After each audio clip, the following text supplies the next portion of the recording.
Are you struggling to create a business budget that actually works for you? Do you find it challenging to stick to your financial plan and manage your business expenditures?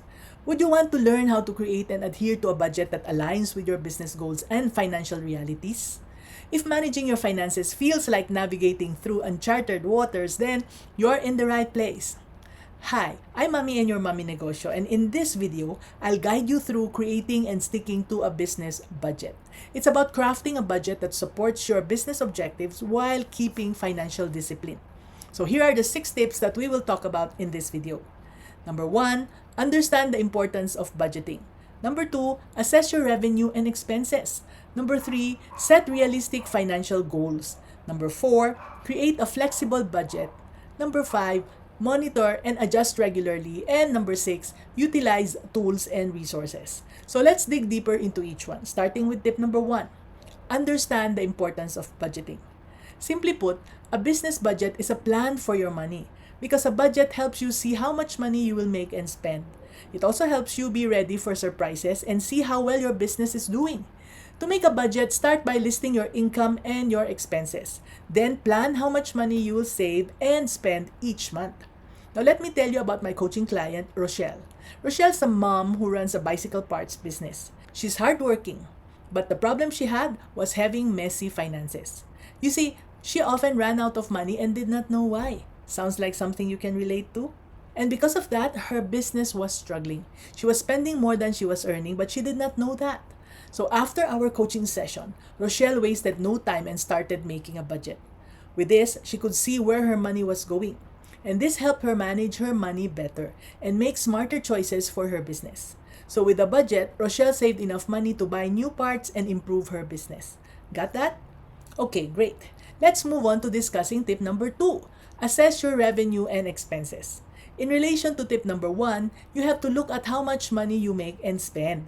This is because knowing your income and expenses helps you create a good budget. It shows you where your money is coming from and where it is going. So to do this, list all the ways your business makes money and all the things you spend money on. Include both fixed costs like rent, etc. and variable costs like supplies, electricity, etc. Another coaching client, Maddie, does this very well. Let's backtrack a bit into her story. Maddie is a single mom with 2 kids and she runs a dried seafood business. As a way to augment her income, she started reselling dried fish. When she realized its potential to grow, she decided to open her own store. The thing was, she was having trouble keeping track of her money.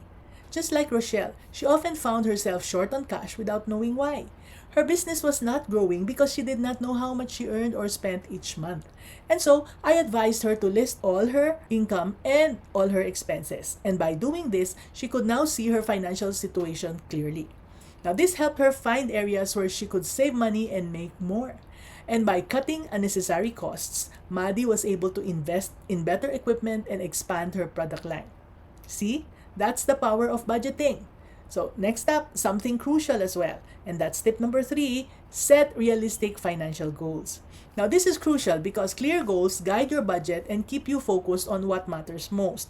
Without these, it's easy to lose direction. You see, we have this tendency to get distracted by day-to-day tasks and unexpected expenses.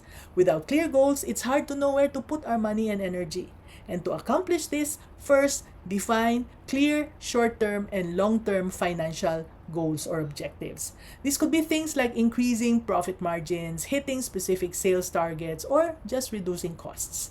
Just like Mimi, who runs a barbecue business. She often spent money without clear targets, which made it hard for her to see progress in her business. And after learning about the importance of setting financial goals, she decided to aim for a 15% increase in sales over 6 months. Now, unsure of how to do this, she asked for help. And with my guidance, Mimi planned her budget around this goal, focusing on improving her menu and marketing. She invested in better ingredients and ran a more targeted social media campaign. With this clear target and the mentor's advice, Mimi could now track her progress and make smarter spending choices. This goal-oriented approach helped her attract more customers and boost her profits. And by the end of 6 months, Mimi not only exceeded her sales target, but she also felt more confident in her business decisions. So moving on to tip number 4, let's create a flexible budget. Flexibility is the word because flexibility allows you to adjust the changes in business circumstances. So make provisions for unexpected costs or changes in revenue. Having a flexible budget allows you to adapt to real-time financial situations, leading to more accurate financial planning. Now, meet Minette, the proud owner of a tailoring shop. After years of managing her business with a rigid budget, she realized that this approach was impractical.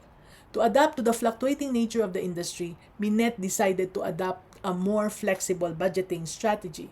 Now, she regularly reviews her shop's performance and takes into account current market conditions to adjust her budget on a monthly basis. This approach has helped her better handle the good and the bad times of the business, making sure it stays on track. Next, we have tip number 5. Monitor and adjust your budget regularly.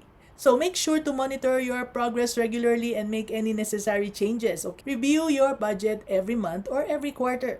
Compare what you actually spent with your budget and adjust for the future as needed. So just like Christy who owns a cafe. She learned from a previous mistake of not having a budget that aligns with her business goals. And so she now takes a closer look at her cafe spending each month. This helps Christy see where her money goes, like how much she spends on each ingredient and other items that are needed for her business to keep going. If she's spending a bit too much on one thing, Christy can adjust her budget to make sure she has enough money for everything else that her cafe needs. And finally, we have tip number 6. Utilize tools and resources. So, if you want to make your life a little easier as a business owner, then look at budgeting tools. Budgeting tools can simplify the process and improve your accuracy. Consider using budgeting software or apps to help track income and your expenses. Now, these tools provide valuable insights and make budgeting more manageable. Here's an example. Eden runs a flower shop and she started using a budgeting app. And this simplified her financial tracking and reporting, making it a breeze for her to follow budgets and strategize for the future. Remember, crafting and sticking to a business budget is essential for financial success. It serves as a roadmap that guides you towards stability and growth. So if you're ready to learn more, then remember to subscribe to my newsletter and my starter kit at mommynegosyo.com for more insights and tips. Thank you for joining me today. This is Mommy and your Mommy Negosyo saying, be business-minded, Pinoy!